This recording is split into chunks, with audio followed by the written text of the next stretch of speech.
اور بعض کو بیماری لگ جاتی ہے سگریٹ کی بیماری۔ سگریٹ اتنی بدبودار چیز ہے، یہ مفرد نہیں مرکب ہے، سگ اور ریٹ سے مل کر بنا ہے۔ سگ کہتے ہیں کتے کو، ریٹ کہتے ہیں چوہے کو، تو سگریٹ کا معنی کتا اور چوہا، تو کتا اور چوہا کوئی منہ کو لگاتا ہے اٹھا کے؟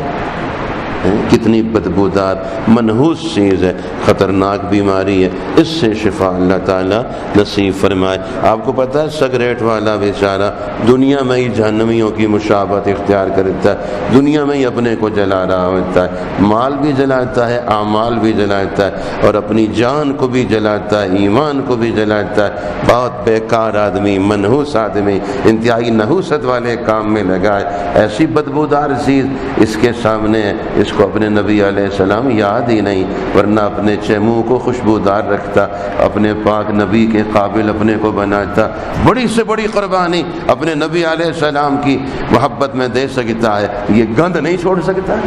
فرمائیے ذرا، بڑی سے بڑی قربانی دے سکتا ہے، فاقے میں رہ سکتا ہے، اپنے نبی علیہ السلام کی محبت میں سب کچھ لٹا سکتا ہے، تو گند نہیں چھوڑ سکتا؟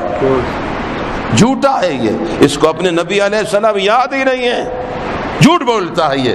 آج توبہ کر لے، پکی توبہ کرے، سچا امتی بنے، آگے جا کے دیدار کرنا نہیں کرنا ہے، ملاقات کرنی ہے، اس گند کے ساتھ مل سکے گا یہ؟ اس کو تو ہم سے ملتے ہوئے بھی شرم آتی ہے، یہ منہ چھپاتا ہے اس بدبو کو، تو میرے محبوب سے ملنے کے قابل اپنے کو نہیں بنایا ہے تو کیسے ملے گا؟ اللہ سچا عاشق بنائے، سچا امتی بنائے، تو ان کے لیے تو سب کچھ قربان ہے۔